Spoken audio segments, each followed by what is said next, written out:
दीजिएगा, पीटीआई कारकुनान के लिए कोई खुशखबरी है आपके पास? खान साहब कब तक बाहर आ जाए? जी इंशाल्लाह अब तो करीब से करीब तर वक्त आता जा रहा है। अब जो इंतज़ार की घड़ियां थी वो कम होती जा रही हैं और इंशाल्लाह मैं पूरी कोशिश कर रहा हूँ, भरपूर कोशिश कर रहा हूँ। आप दुआ गो रहे हैं। अच्छा सर, तहरीक इंसाफ की जानब से हफ्ते वाले दिन जो है ना एहतजाज की कॉल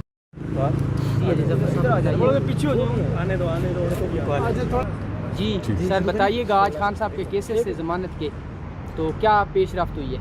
आज साइफ़र केस और जो तोशाखाना केस की मेन अपीलें भी और ज़मानत की एप्लीकेशंस भी लगी थी और सस्पेंड करने की जो कन्विक्शन और सेंटेंस को सस्पेंड करने की दरख्वास्तें थी वो भी लगी थी। प्रोसिक्यूशन ने आके रिक्वेस्ट की कि उनको वक्त चाहिए, नैब ने भी आके रिक्वेस्ट की तोशाखाना केस में कि उनको वक्त चाहिए। अदालत ने कहा कि वक्त हम नहीं दे सकते ज़्यादा, आपको एक आखिरी चांस दे देते हैं, आप मंगल को आके बहस कर लें।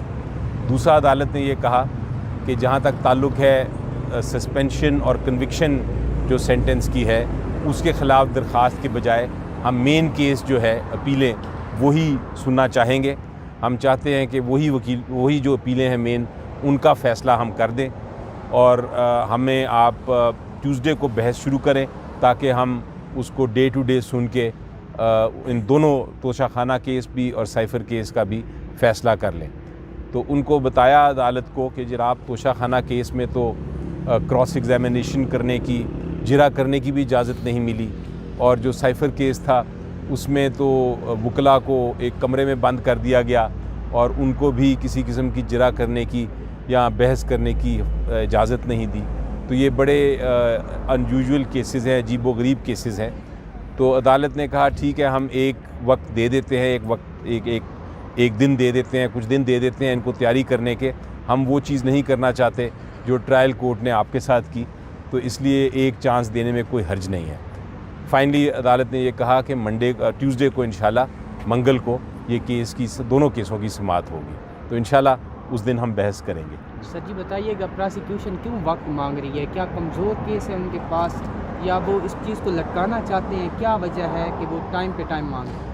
जी देखें, अभी यकीनी तौर पे जितनी उनको जल्दी नीचे ट्रायल में थी उतनी ही देर वो इधर अपील में करना चाहते हैं, लेकिन अदालत ने उनकी बात नहीं मानी और अदालत ने बल्कि बड़ा फर्मली, बड़ा क्लियरली वाज़े तौर पे ये कहा है कि मंगल को बहस आप तैयार करके आएँ। अगर आपका प्रोसिक्यूशन टीम तैयार नहीं होगी हम फिर भी इस केस की समाअत सुनेंगे।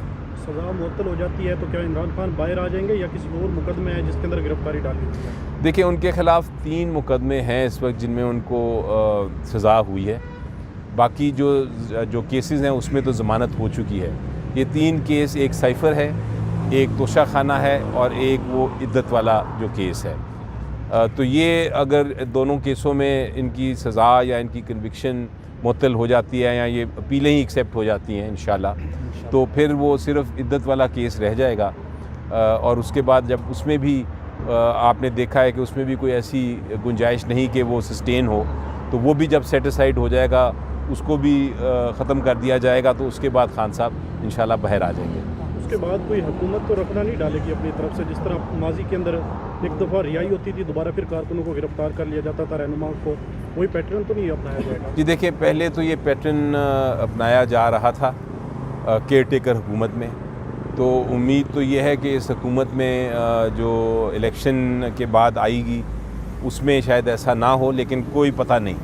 अगर ये हुआ तो हमने तैयारी की हुई है उसकी इंशाल्लाह, लेकिन कोई और ऐसा केस है नहीं जिसमें हमें कोई नज़र आ रहा हो, क्योंकि खान साहब तो पिछले 7 महीने से जेल में बैठे हैं। तो जेल में तो आप कोई नया जुर्म नहीं कर सकते जिसके ऊपर वो FIR करेंगे।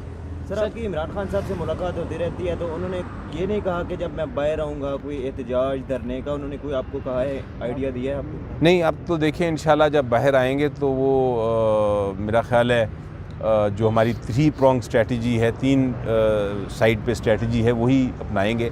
एक तो है पार्लियामेंट में वो हम भरपूर जो हिस्सा है अपना डालेंगे, चाहे हुकूमत बनाने में चाहे अपोजिशन में।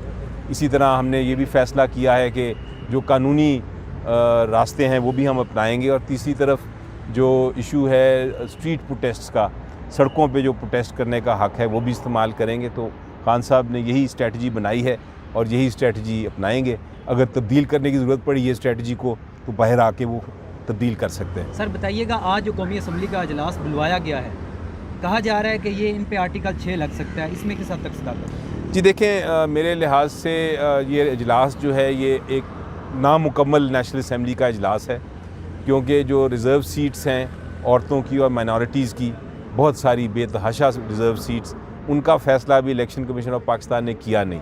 तो एक इजलास बुलाना जो नामुकम्मल है और वो भी एक पार्लियामेंट्री मिनिस्ट्री की तरफ से, वो तो बिल्कुल गलत है। अब प्रेसिडेंट साहब ने इजाज़त दे दी है, प्रेसिडेंट साहब ने इजाज़त दी है, उस लिहाज से उनका जो ख़त है उसमें भी ये लिखा है कि मैं आपको इजाज़त दे रहा हूँ, लेकिन उसका जो कंडीशन है, उसका जो एक शर्त है वो ये है कि पूरी की पूरी जो नेशनल असम्बली है वो मौजूद हो। तो वो शर्त पूरे किए बगैर ये सेशन को बुला लिया गया है, तो मेरी नज़र में ये सेशन भी गलत है। सर जी बताइएगा, आपने IMF को ख़त लिखा है, प्रोपेगेंडा भी किया जा रहा है उसके बारे में कि आपने जो ख़त लिखा है उसमें ये कहा गया है कि आप इनको फंड्स ना दें, जो है आप इस बारे में क्या कहेंगे? एक बड़ा प्रोपेगेंडा आपके खिलाफ किया जाए PTI का। जी देखिए, वो ख़त का जो डिटेल्स हैं वो अब आ गई हैं, उस पर तबसरे हो रहे हैं, दोनों साइड्स के व्यू पॉइंट हैं। एक व्यू पॉइंट तो आपने फरमाया कि ये नहीं लिखना चाहिए, दूसरी तरफ व्यू पॉइंट PTI की तरफ से भी आ रहा है, वो एक्सप्लेन कर रहे हैं कि उसका मकसद क्या है ख़त का और उसमें क्या कहा है और क्या नहीं कहा। लेकिन जो अहम चीज़ है, IMF को उस ख़त में रोका नहीं गया, उसको ये नहीं कहा कि आप लोन ना दें, उसे ये कहा गया है कि आप लोन अपनी पाकिस्तान के मुफाद के मद्देनज़र रखते हुए दें और अपने जो चार्टर है उसके मुताबिक दें। तो ये एक डायलॉग है और मेरा ख़्याल है डायलॉग के ऊपर आप दोनों साइड पे बहस ज़रूर कर सकते हैं। मैं ये नहीं कहता कि वन साइडेड है ये, उसकी इस पर डिबेटेबल है, लेकिन एक हमारा एक पाकिस्तान के अवाम की खातिर, पाकिस्तान की जो अवाम का मैंडेट चोरी हुआ है उसकी खातिर जहाँ जहाँ हम आवाज़ उठा सकेंगे हम उठाएंगे। सर जी बताइएगा कि आज जो इजलास हुआ है उसके बाद कादर पटेल साहब बाहर निकले हैं पीपल पार्टी के, उन्होंने कहा है कि जो कुछ रहनुमा थे ना, उनका जो रवैया था बड़ा गैर जिम्मेदाराना रवैया था, उन्होंने हर बात पे प्रोटेस्ट किया, वो आपकी तरफ ही इशारा कर रहे थे PTI की तरफ। तो इस बयान को आप कैसे लेंगे, क्या कहेंगे इस पर? देखिए, ये तो अब पार्लियामेंट्री सियासत का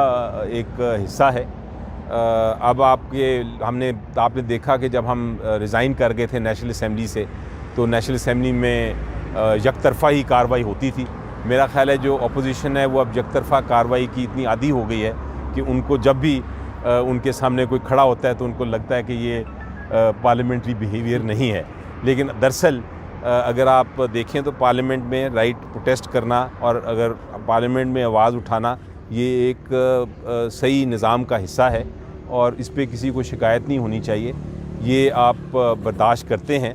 सिर्फ मैं ये कहता हूँ कि पार्लियामेंट में जब डिबेट हो रही हो तो आपको डिबेट करनी चाहिए और डिबेट जो है वो पाकिस्तान के इंटरेस्ट में, पाकिस्तान की सालमियत के लिए होनी चाहिए और फिर कोई ना कोई फ़ैसला होना चाहिए। हमने देखा कि पिछले दौर में जब हमने रिज़ाइन कर लिया था नेशनल असम्बली से तो बहुत सारे कवानीन बुलडोज़ हुए। मेरा ख़्याल है एक ऐसा सेनेटर था जो उठ के बार बार इसको रोकने की कोशिश करता था, इनको कहता था कि भाई आप बुलडोज़ ना करें कानून को, कम से कम डिबेट तो करें। लेकिन उस वक्त चूँकि ताकत उनके पास थी तो वो इस बात को सुनते नहीं थे। अब उनको सुनना पड़ेगा क्योंकि अब एक बड़ा साइजेबल हमारी अपोजिशन है जो पार्लियामेंट में मौजूद है, तो अब उनको पार्लियामेंट में सुननी पड़ेगी साइजेबल जो अपोजिशन है उसकी आवाज़। सर नून लीग हुकूमत भी बना रही है, साथ में इल्ज़ामात भी लगा रहे हैं कि पिछली बार जब ये जो 16 महीने की हुकूमत रही है उसमें जनरल बाजवा और फैज़ हमीद के कहने पर हमने जो भी बिल पास किए हैं, जो कुछ भी होता रहा, तो फिर ये बार बार उनके साथ मिलकर हुकूमत भी बना रहे हैं और उनके ख़िलाफ़ बयानबाजी भी कर रहे हैं। इस पर क्या कहेंगे? कि देखें, जहाँ तक तो ताल्लुक़ है ये हुकूमत का, मैं तो खाली एक बात ही करता हूँ कि हुकूमत आप ज़रूर बनाएं, बिल्कुल बनाएं, लेकिन लोगों के मैंडेट के मुताबिक बनाएं। अगर लोगों का एतमाद नहीं है तो फिर आप हुकूमत के हकदार नहीं हैं।